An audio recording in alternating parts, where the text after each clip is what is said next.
This plant majorly steals the show in my perennial garden every summer and fall. And I'm so glad it does too, because my spring blooming perennials like this yarrow are just looking really small and sad. No more fresh blooms on them. The daylilies are no longer blooming. They're just looking kind of stressed after a long summer. Even things like my native milkweed, which was just covered in blooms a few months ago, is now focusing its energy onto making seeds.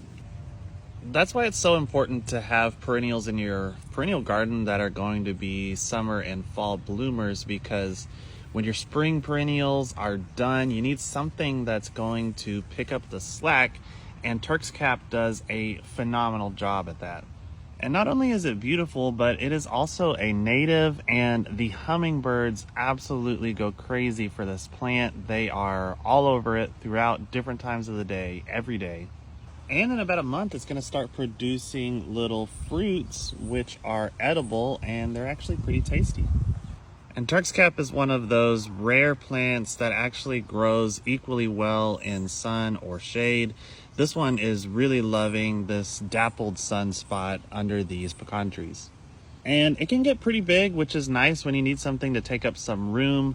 It's funny because it starts off very small in the spring, and even by May or June, you're thinking this plant is not going to do much.